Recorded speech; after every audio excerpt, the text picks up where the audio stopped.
ராமானுஜதயா பாத்திரம் ஞான வைராக்யபூஷணம் ஸ்ரீமத்வேங்கடநாதார்யம் வந்தே வேதாந்ததேசிகம் யோ நித்யமச்யுதபதாம்புஜயுக்மருக்ம வியாமோஹதஸ்ததிதராணி த்ருணாய மேனே அஸ்மத்குரோர்பகவதோஸ்ய தயைகசிந்தோः ராமானுஜஸ்ய சரணௌ சரணம் பிரபத்யே.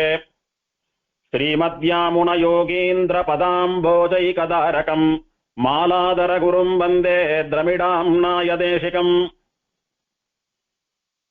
திருமாலை ஆண்டான் என்று சொல்லக்கூடிய நம் சுவாமி ராமானுஜருடைய திருவாய்மொழி காலக்ஷேப ஆச்சாரியனுடையதான திருநக்ஷத்திரம் மாசி மகம். இன்னைக்கு அந்த ஆச்சாரிய சார்வபௌமனை பற்றி அனுபவிக்கப் போகிறோம்.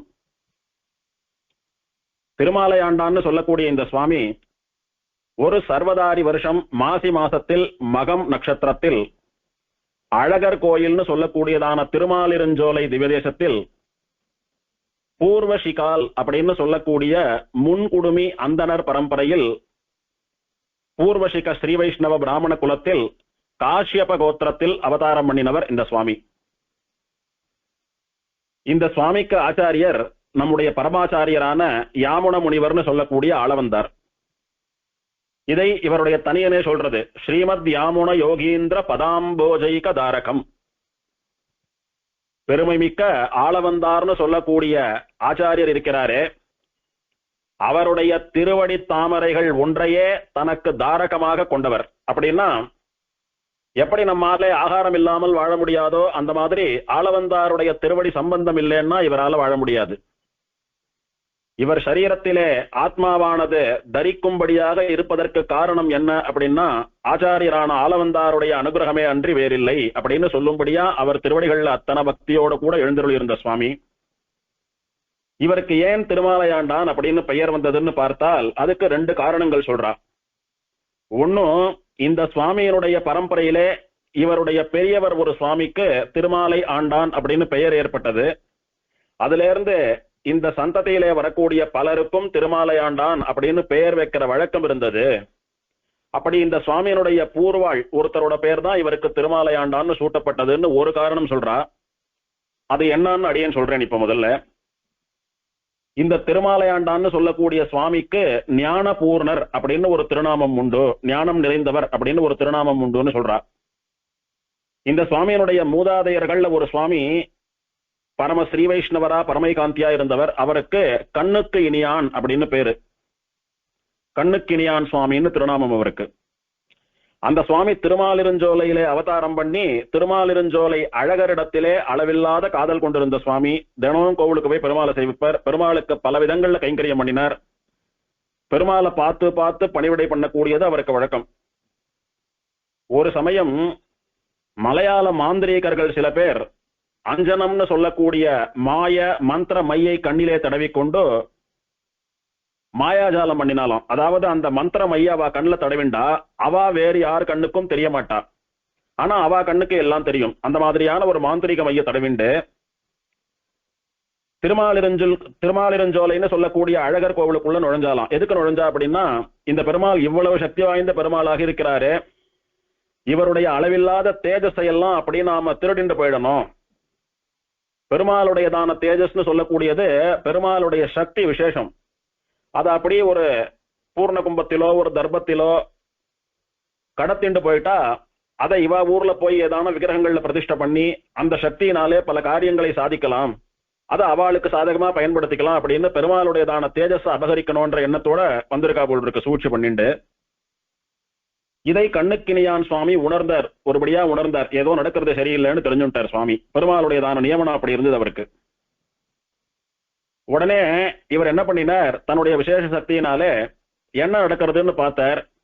இந்த மாந்திரிகால்லாம் இந்த அஞ்சனம்னு சொல்லக்கூடிய மந்திர மைய கண்ணில் தடவிண்டு கோவில்ல என்ன நடக்கிறதுன்னு நோட்டம் விட்டுருந்து சரியான சமயத்துக்கு தங்களுடைய காரியத்தை சாதிக்கலாம்னு பார்த்தா, சரி அவ எப்படி சாப்பிடுறா, மத்தவ கண்ணுக்கு தெரியாம இருக்கா சரி, ஆனா அவள மனுஷா தானே, சாப்பிட்டு தானே உயிர் வாழ முடியும்.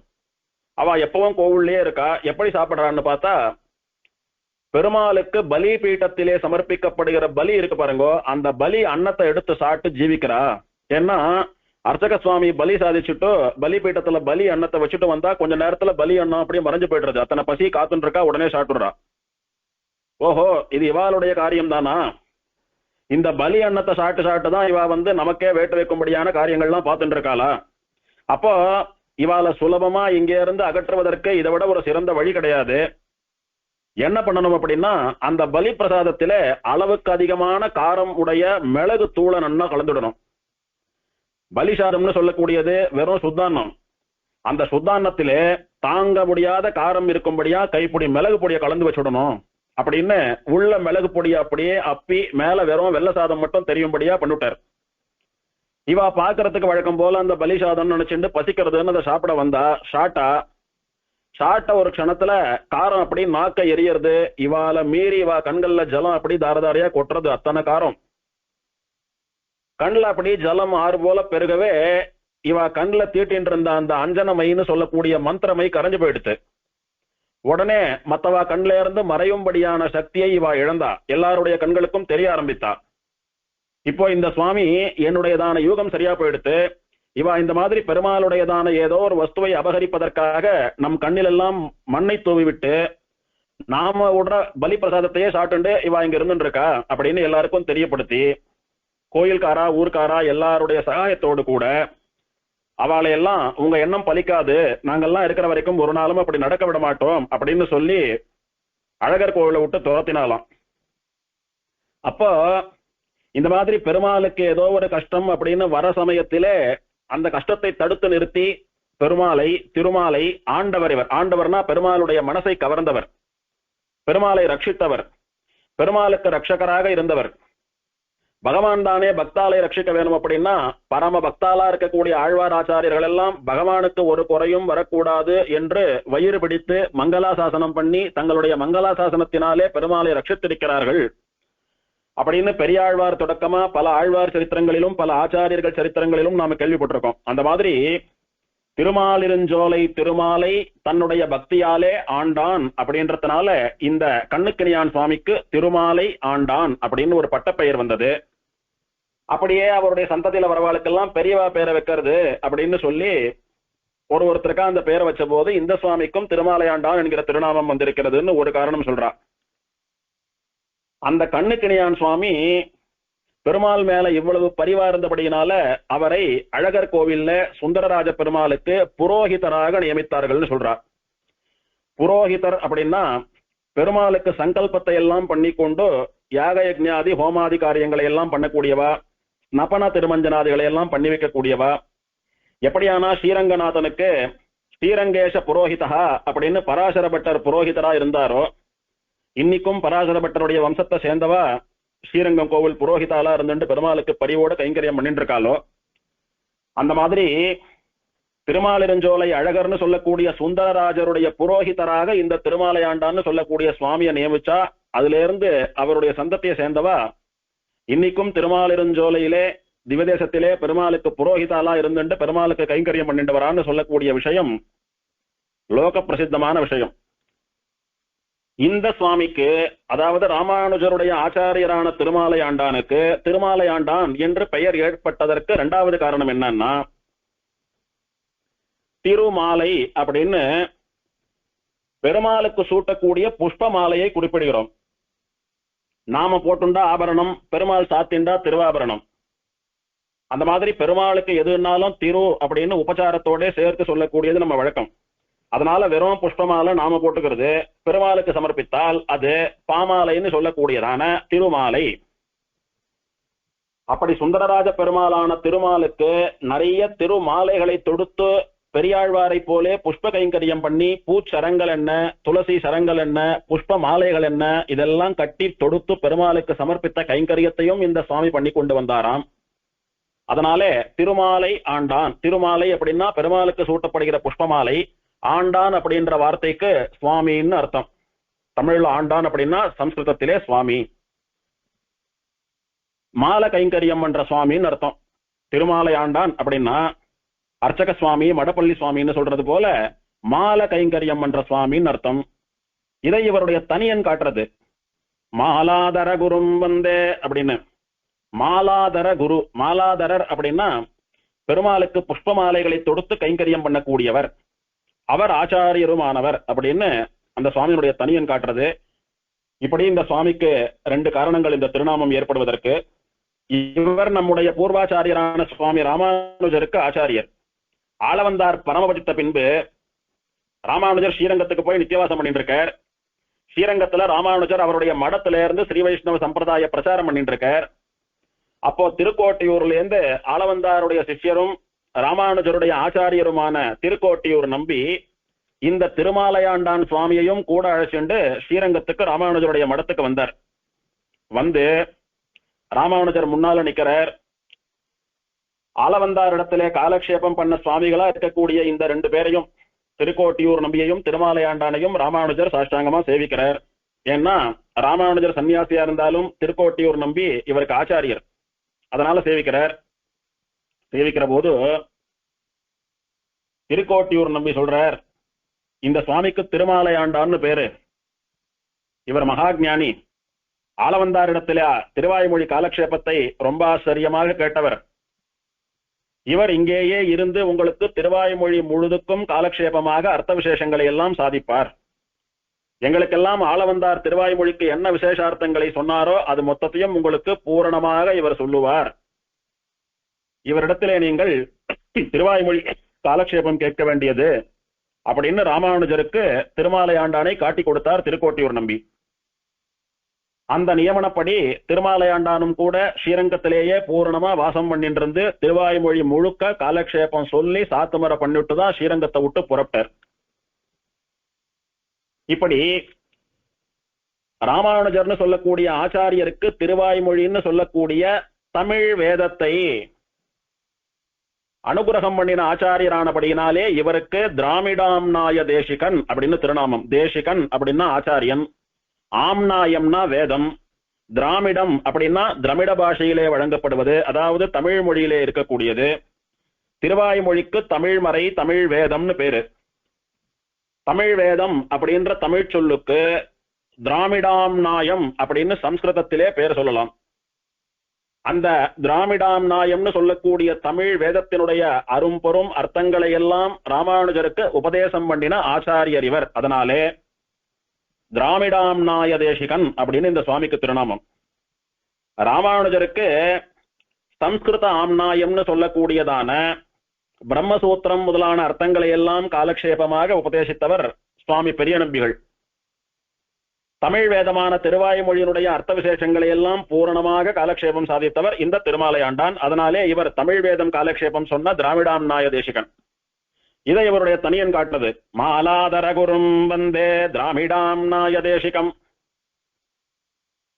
திருமாலையாண்டான்னு சொல்லக்கூடிய தமிழ் வேதத்தை காலக்ஷேபம் சாதித்த ஆச்சாரியரை வணங்குகிறேன் அப்படின்றதாக இந்த சுவாமியினுடையதான தனியன். இவருக்கு திருவாய்மொழியில் மட்டுமல்ல, ஆழ்வாருடைய 4000 திவ்ய பிரபந்தங்களிலும் அளவு கடந்த ஈடுபாடும் காதலும் ஆழங்கால் பட்ட அனுபவமும் இருந்து வந்தது. அதிலே இவர் திருவாய்மொழி முதலான பிரபந்தங்களை எல்லாம் பல பேருக்கு காலக்ஷேபம் சொல்லி லோகத்திலே அதனுடைய அர்த்தங்களை எல்லாம் பரப்பியிருக்கிறார். அதோடு கூட தொண்டரடிப்பொடி ஆழ்வார் அருளி செய்த திருப்பள்ளி எழுச்சின்னு சொல்லக்கூடியதான பிரபந்தத்திற்கு தமேவ மத்வா பரவாசுதேவம்னு சொல்லக்கூடியதான தனியனை அருளி செய்தவரும் இந்த திருமாலையாண்டான் தான். இப்படி ஆழ்வார்களுடைய பிரபந்தங்களுக்கு தனியன் அருளி செய்கிற அளவுக்கு ஆழ்வார்களிடத்திலும் அவர்களுடைய அருளி செயல்களிடத்திலும் காதல் உடையவராக இந்த சுவாமி இருந்தார். இந்த சுவாமி திருமாலிருஞ்சோலைன்னு சொல்லக்கூடியதான அழகர் கோவில் திவதேசத்திலே தன் வாழ்நாள் முழுக்க அழகருக்கு கைங்கரியம் பண்ணி கொண்டு புரோகிதராக இருந்து கொண்டு தன்னுடைய காலத்தை செவ்வனே கழித்த சுவாமி.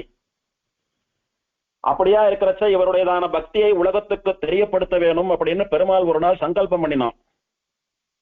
இந்த சுவாமிக்கு வயசாயிடுத்து. வயசாக கண் பார்வை மங்கிண்டே வந்தது.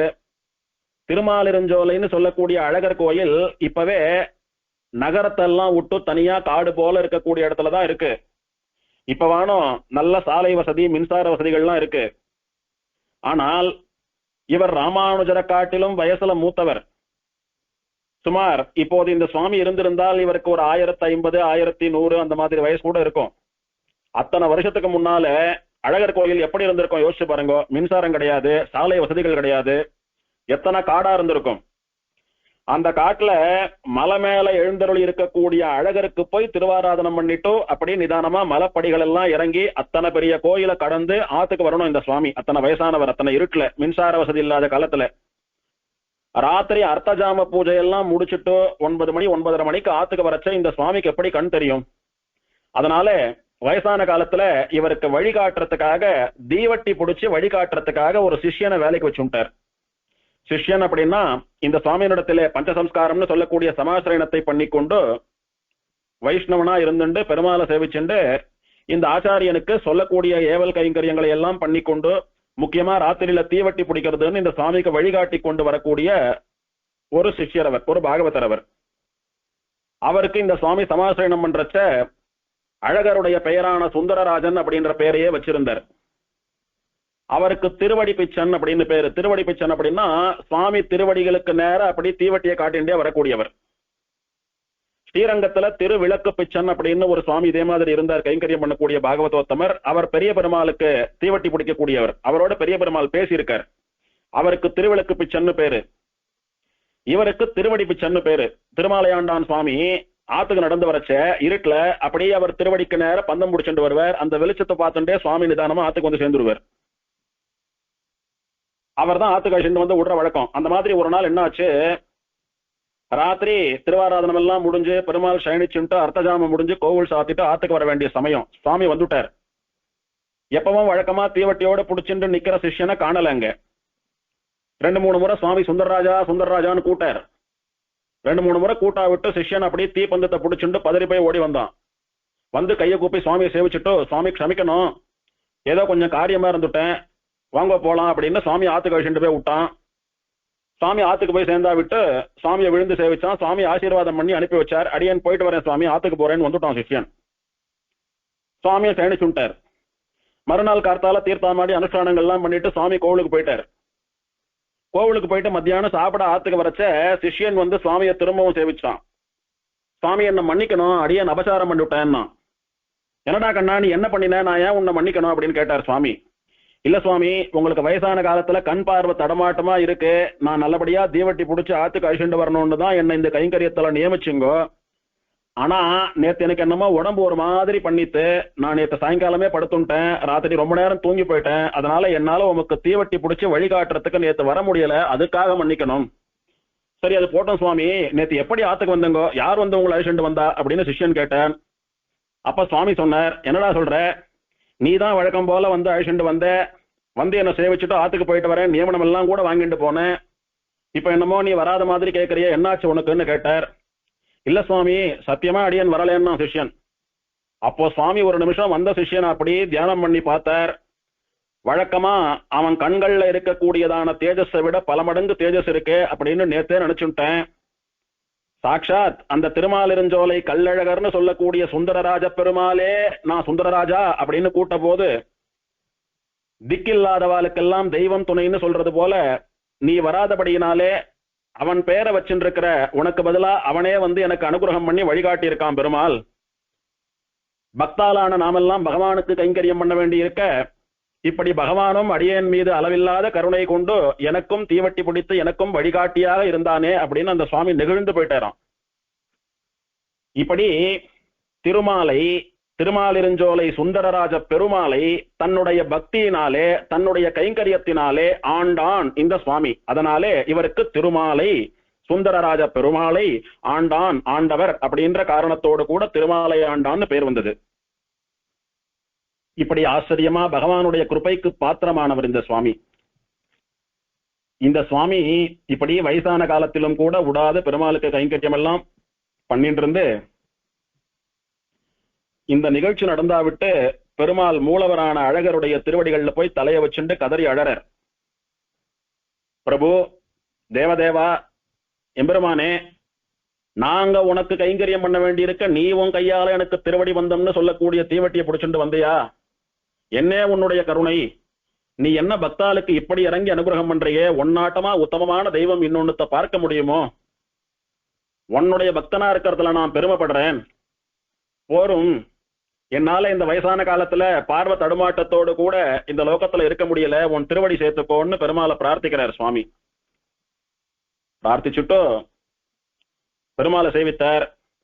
பெருமாள் சுவாமியினுடைய திருவுள்ளத்தை புரிந்து கொண்டவனாக சரி ததாஸ்தூன் அனுகிரகம் பண்ணினான். ஒரு ஐப்பசி மாசம் சுக்லபக்ஷம்னு சொல்லக்கூடிய வளர்பிறையிலே துவாதசி அன்னைக்கு சுவாமி திருமாலிருஞ்சோலை கள்ளழகருடைய திருவடிகளை அடைந்து விட்டார். ஐப்பசி மாசம் சுக்லபக்ஷ துவாதசி அன்னைக்கு சுவாமி பரம்பதி சுட்டார். சுவாமி எழுந்தருளி இருந்த காலத்திலே இந்த திருமாலிருஞ்சோலை அழகரே சுவாமியினுடைய சிஷ்யரான சுந்தரராஜனா தீவட்டி பிடிச்சுண்டு வந்து சுவாமிக்கு திருவடி பந்தம் பிடித்து கைங்கரியம் பண்ணினபடியினாலே இந்த சுவாமிக்கு திருமாலிருஞ்சோல பெருமாளை சிஷ்யனாக சொல்றா, கொண்டாடுறா இந்த ஊர் பெரியவாள்லாம். இந்த சுவாமி பரமபதித்த பிறகும் கூட தனக்கு ஆச்சாரியன் ஸ்தானத்திலே தான் தீவட்டி பிடித்து கைங்கரியம் பண்ணின ஆச்சாரியன் பரமபதிச்சுட்டாரேன்னு சொல்லி பெருமாள் அர்ச்சகா மூலமா ஆவேசமாகி கோயில் பரிஜனங்கள்லாம் கோவில் மரியாதைகளோடு கூட சுவாமியினுடைய திருமேனியை எழுந்தருள பண்ணி கொண்டு போய் சம்ஸ்காரம் பண்ணுங்கள் அப்படின்னு நியமிச்சாராம்.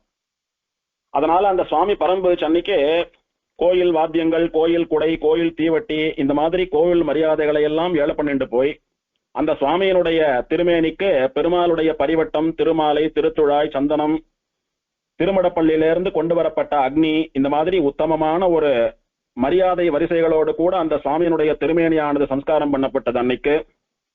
இப்படி பெருமாள் தன் ஆச்சாரியன் போல இருக்கக்கூடிய சுவாமியை நல்ல விதமாக தன் திருவடிகளிலே சேர்த்து கொண்டது மட்டுமல்லாமல் அவருடைய திருமேனிக்கு விசேஷமாக தானே முன்ன நின்று கைங்கரியம் பண்றது போல ஆச்சரியமா இந்த மரியாதைகளோடு கூட சம்ஸ்காரத்தை எல்லாம் பண்ணி வைத்தான். இந்த திருமாலிருஞ்சோலை திவ்ய தேசத்து சுவாமிகள் சொல்றா, இந்த திருமாலையாண்டான் சுவாமியினுடைய வம்சத்தை சேர்ந்த சுவாமிகள் சொல்றா, திருமாலையாண்டான் பரமபதிச்சாரே ஐப்பசி மாசம் சுக்லபக்ஷ துவாதசி அன்னைக்குதான் வருஷா வருஷம் திருமாலிருஞ்சோலை கள்ளழகர் அந்த